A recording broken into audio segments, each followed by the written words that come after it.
વડોદરાનું ડભોઈ જે નગરપાલિકાનું વર્ષ 2019નું કૌભાંડ સામે આવ્યું। તત્કાલીન chief officer SK Garwal tender પ્રક્રિયા વિના જ લાખોની ખરીદી કરી હોવાનો આરોપ છે, જેથી ડભોઈ તત્કાલીન ચીફ ઓફિસર અને પાલિકાના 5 સભ્યોને એડમિનિસ્ટ્રેશન ગાંધીનગરનું તેડું આવ્યું છે।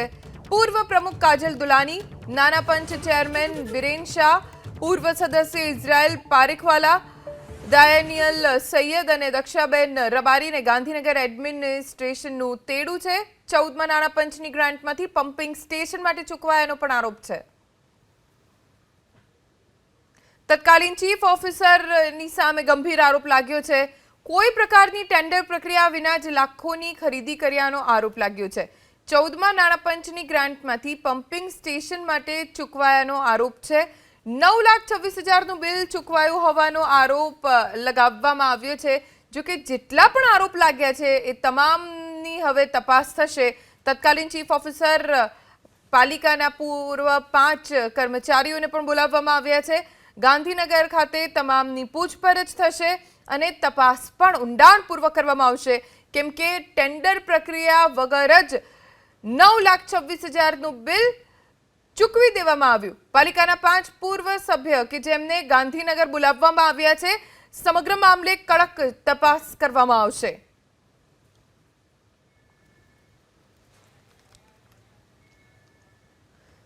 તો વડોદરાની ડભોઈ નગરપાલિકામાં કૌભાંડ આચરવામાં આવ્યો હોવાનો ગંભીર આરોપ લાગ્યો છે તત્કાલીન ચીફ ઓફિસર એસકે ગરવાલ ઉપર। તેમના ઉપર આરોપ લગાડવામાં આવ્યો છે કે કોઈ પ્રકારની ટેન્ડર પ્રક્રિયા વગર તેમણે લાખોની ખરીદી કરી।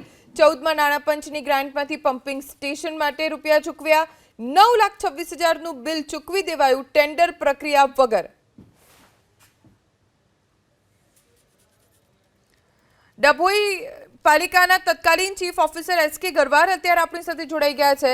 ગરવાલજી, આપની ઉપર આરોપ લાગ્યો છે ટેન્ડર પ્રક્રિયા વગર તમે લાખોની ખરીદી કરી, આરોપો કેટલા સાચા? ડભોઈ નગરપાલિકામાં જે તે વખતે ડભોઈ નગરપાલિકાની મેન પમ્પિંગ સ્ટેશનની મેન ચેમ્બર જે ચેમ્બર અચાનક ધસડી ગઈ હતી। ચેમ્બર ધસડી જવાના કારણે ડભોઈ નગરપાલિકા વિસ્તારમાં તમામ જે ડ્રેનેજ હતી એ ઉભરાવાના પ્રશ્નો ઉપસ્થિત થયેલા હતા, જેથી આ કામ તાત્કાલિક કરવું જરૂરી હતું। અને જો આ પ્રક્રિયાની અંદર ટેન્ડર કરવા જઈને વહીવટી અને તાંત્રિક મંજૂરી લેવા જાય તો પૂરા ડભોઈ શહેરના લોકોને આરોગ્યનો પ્રશ્ન હતો, જેથી જે તે વખતે વડોદરા કોર્પોરેશનના મંજૂર થયેલ ભાવથી અને વડોદરા કોર્પોરેશનના કોન્ટ્રાક્ટર પાસેથી મંજૂર થયેલ ભાવથી આ કામગીરી કરાવેલી છે। આમાં કોઈ ભ્રષ્ટાચાર થયેલ નથી। લોકોના આરોગ્યને ધ્યાને રાખીને આ કામગીરી કરવામાં આવેલી છે। તો 55% કામગીરીનો ઠરાવ પણ થઈ ગયો તાત્કાલિક, અને 9 લાખથી વધારે બિલ પણ ચૂકવાઈ ગયું તાત્કાલિક? મેડમ, તાત્કાલિક બિલ નહીં ચૂકવાયું। બિલ ચૂકવાયું છે બોડી આવ્યા પછી ચૂકવાયું છે, પણ જે તે વખતે આ કામ કરવું અત્યંત જરૂરી હતું। ન કરીએ તો ડભોઈ નગરના તમામ ઘરોની અંદર ડ્રેનેજ ઉભરાવાનો પ્રશ્ન ઉપસ્થિત થાય તેમ હતો। આપની ઉપર આ કોણે આરોપ લગાવ્યો હોઈ શકે? કેમ આપનું જ નામ આવ્યું? હા, તો જે તે વખતે આ જે કામ કર્યું ત્યારે હું ડભોઈ નગરપાલિકાના ચીફ ઓફિસર હતો, તેમજ વહીવટદાર હતો કામ કર્યું ત્યારે, અને જ્યારે આ બિલની ચૂકવણી થઈ ત્યારે તો બોડી અસ્તિત્વમાં આવી ગયેલ હતી। આભાર ગરવાલજી, એબીપી અસ્મિતા સાથે વાત કરવા માટે। તો તત્કાલીન ચીફ ઓફિસર એસકે ગરવાલનો દાવો છે કે તાત્કાલિક બિલ નથી ચૂકવાયું, દુર્ઘટના એવી બની હતી જેના કારણે કામ તાત્કાલિક કરવું પડે તે જરૂરી હતું, અને એટલે જ કોઈ પણ ટેન્ડર પ્રક્રિયા વગર જ કોન્ટ્રાક્ટરને કામ સોંપી દેવામાં આવ્યું।